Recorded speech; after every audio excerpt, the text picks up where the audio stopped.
Chapter 14. Your Subconscious Mind and Marital Problems. Ignorance of the functions and powers of the mind is the cause of all marital trouble. Each using the law of mind correctly can solve friction between husband and wife. By praying together, they stay together. The contemplation of divine ideals, the study of the laws of life, the mutual agreement on a common purpose and plan, and the enjoyment of personal freedom bring about that harmonious marriage, that wedded bliss, that sense of oneness where the two become one.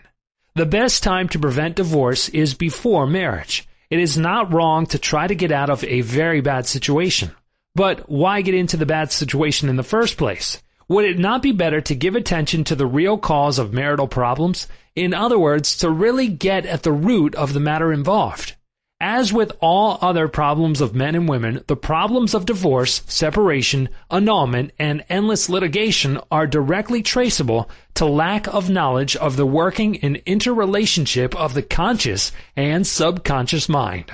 The meaning of marriage. Marriage, to be real, must first be on a spiritual basis. It must be of the heart, and the heart is the chalice of love. Honesty, sincerity, kindness, and integrity are also forms of love.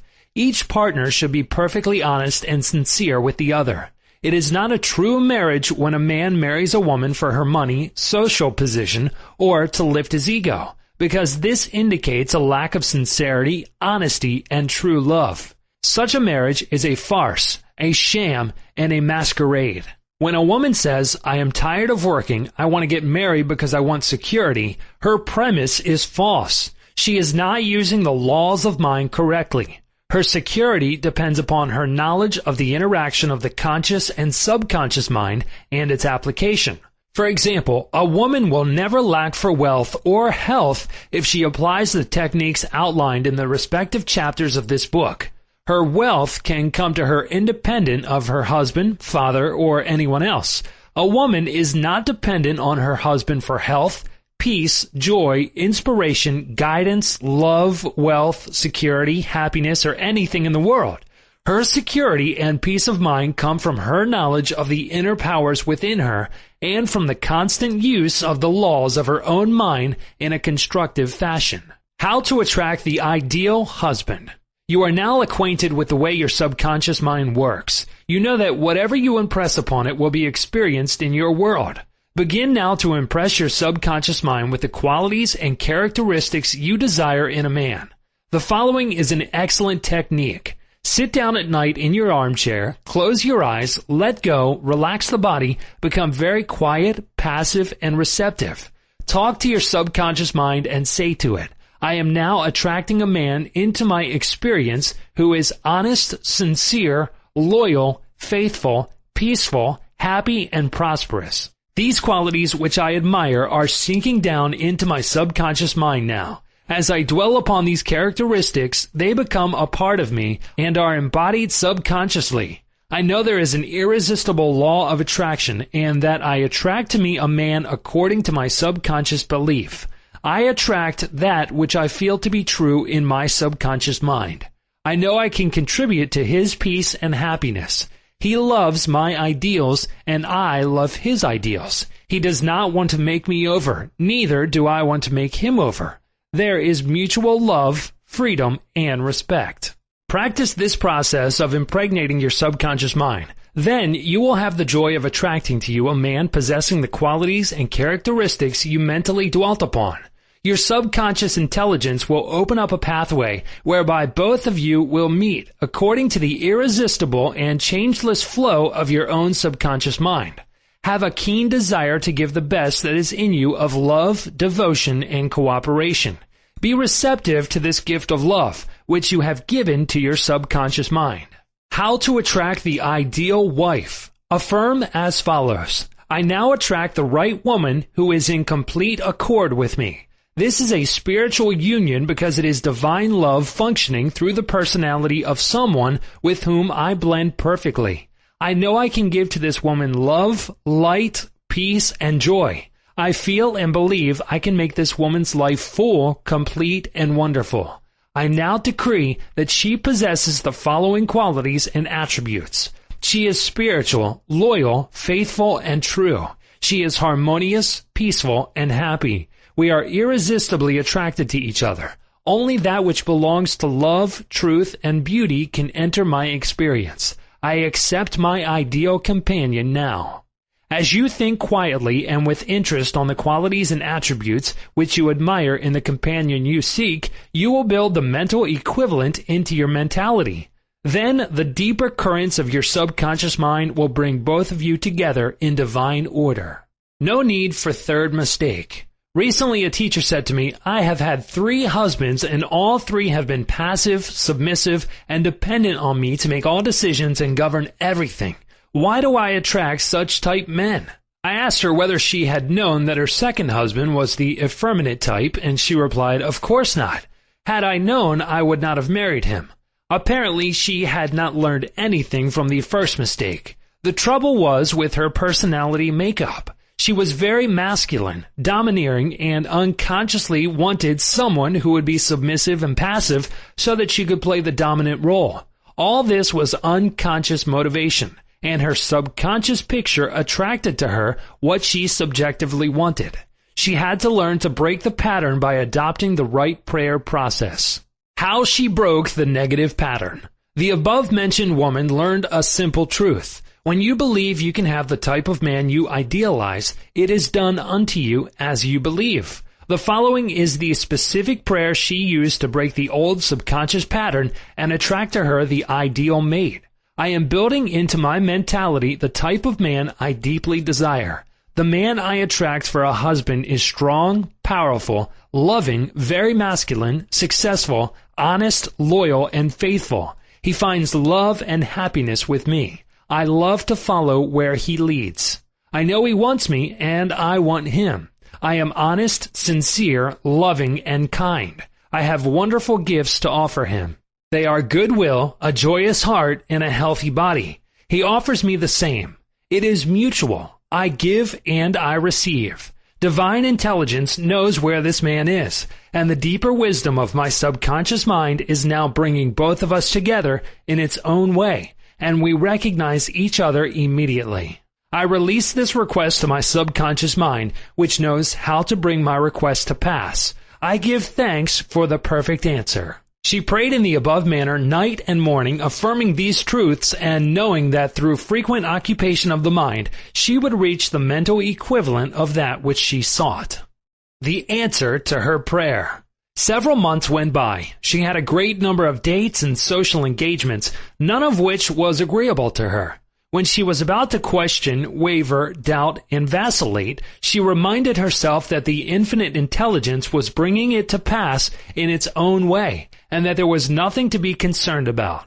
Her final decree in her divorce proceedings was granted, which brought her a great sense of release and mental freedom. Shortly afterwards, she went to work as a receptionist in a doctor's office. She told me that the minute she saw the physician, she knew he was the man she was praying about. Apparently, he knew it too, because he proposed to her the first week she was in the office, and their subsequent marriage was ideally happy. This physician was not the passive or submissive type, but was a real man, a former football player, an outstanding athlete, and was a deeply spiritual man, though he was completely devoid of any sectarian or denominational affiliation. She got what she prayed for because she claimed it mentally until she reached the point of saturation. In other words, she mentally and emotionally united with her idea, and it became a part of her in the same way that an apple becomes a part of her bloodstream. Should I get a divorce? Divorce is an individual problem. It cannot be generalized. In some cases, of course, there never should have been a marriage. In some cases, divorce is not the solution. No more so than marriage is the solution for a lonely man. Divorce may be right for one person and wrong for another. A divorced woman may be far more sincere and noble than many of her married sisters who perhaps are living a lie. For example, I once talked with a woman whose husband was a dope fiend, an ex-convict, a wife-beater, and a non-provider. She had been told it was wrong to get a divorce. I explained to her that marriage is of the heart. If two hearts blend harmoniously, lovingly, and sincerely, that is the ideal marriage. The pure action of the heart is love. Following this explanation, she knew what to do. She knew in her heart that there is no divine law which compelled her to be browbeaten, intimidated, and beaten because someone said, "I pronounce you man and wife." If you are in doubt as to what to do, ask for guidance, knowing that there is always an answer and you will receive it. Follow the lead that comes to you in the silence of your soul. It speaks to you in peace. Drifting into divorce. Recently, a young couple, married for only a few months, was seeking a divorce. I discovered that the young man had a constant fear that his wife would leave him. He expected rejection, and he believed that she would be unfaithful. These thoughts haunted his mind and became an obsession with him. His mental attitude was one of separation and suspicion. She felt unresponsive to him. It was his own feeling and atmosphere of loss and separation operating through them. This brought about a condition or action in accordance with the mental pattern behind it. There is a law of action and reaction, or cause and effect. The thought is the action, and the response of the subconscious mind is the reaction. His wife left home and asked for a divorce, which is what he feared and believed she would do. Divorce begins in the mind. Divorce takes place first in the mind. The legal proceedings follow after. These two young people were full of resentment, fear, suspicion, and anger. These attitudes weaken, exhaust, and debilitate the whole being. They learned that hate divides and that love unites. They began to realize what they had been doing with their minds. Neither one of them knew the law of mental action, nor they were misusing their minds and bringing on chaos and misery. These two people went back together at my suggestion and experimented with prayer therapy. They began to radiate love, peace, and goodwill to each other. Each one practiced radiating harmony, health, peace, and love to the other, and they alternated in the reading of the Psalms every night. Their marriage is growing more beautiful every day. The nagging wife. Many times the reason the wife nags is because she gets no attention. Oftentimes it is a craving for love and affection. Give your wife attention and show your appreciation. Praise and exalt all her many good points. There is also the nagging type of woman who wants to make the man conform to her particular pattern. This is about the quickest way in the world to get rid of a man. The wife and the husband must cease being scavengers, always looking at the petty faults or errors in each other. Let each give attention and praise for the constructive and wonderful qualities in the other. The brooding husband.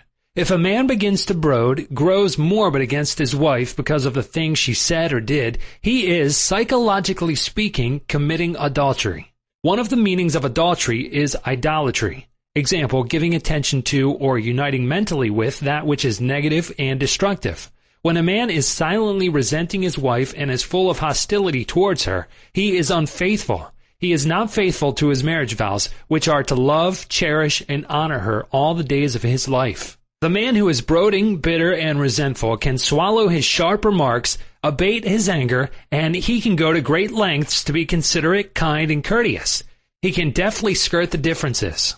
Through praise and mental effort, he can get out of the habit of antagonism.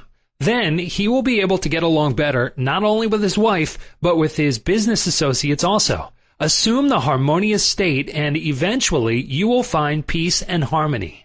The great mistake. A great mistake is to discuss your marital problems or difficulties with neighbors and relatives. Suppose, for example, a wife says to the neighbor, "John never gives me any money. He treats my mother abominably, drinks to excess, and is constantly abusive and insulting." Now, this wife is degrading and belittling her husband in the eyes of all the neighbors and relatives. He no longer appears as the ideal husband to them. Never discuss your marital problems with anyone except a trained counselor. Why cause numerous people to think negatively of your marriage? Moreover, as you discuss and dwell upon these shortcomings of your husband, you are actually creating these states within yourself.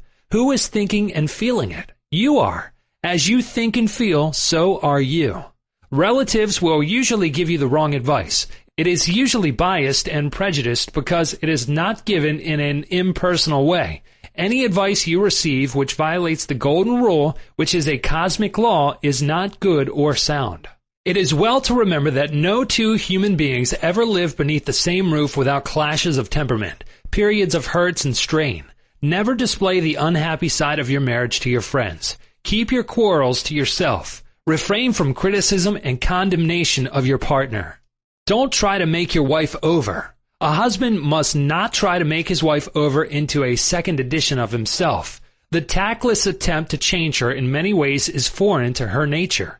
These attempts are always foolish, and many times result in dissolution of the marriage. These attempts to alter her destroy her pride and self-esteem and arouse a spirit of contrariness and resentment that proves fatal to the marriage bond. Adjustments are needed, of course, but if you have a good look inside your own mind and study your character and behavior, you will find so many shortcomings they will keep you busy the rest of your life. If you say, I will make him over into what I want, you are looking for trouble and the divorce court. You are asking for misery. You will have to learn the hard way that there is no one to change but yourself. Pray together and stay together through steps in prayer. The first step, never carry over from one day to another accumulated irritations arising from little disappointments. Be sure to forgive each other for any sharpness before you retire at night. The moment you awaken in the morning, claim infinite intelligence is guiding you in all your ways. Send out loving thoughts of peace, harmony, and love to your marriage partner, to all members of the family, and to the whole world. The second step, say grace at breakfast. Give thanks for the wonderful food, for your abundance, and for all your blessings. Make sure that no problems, worries, or arguments shall enter into the table conversation. The same applies at dinner time. Say to your wife or husband, I appreciate all you are doing, and I radiate love and goodwill to you all day long. The third step, the husband and wife should alternate in praying each night. Do not take your marriage partner for granted. Show your appreciation and love. Think appreciation and goodwill rather than condemnation, criticism, and nagging. The way to build a peaceful home and a happy marriage is to use a foundation of love, beauty, harmony, mutual respect, faith in God, and all things good. Read the 23rd, 27th, and 91st Psalms, the 11th chapter of Hebrews, the 13th chapter of 1 Corinthians, and other great texts of the Bible before going to sleep. As you practice these truths, your marriage will grow more and more blessed through the years.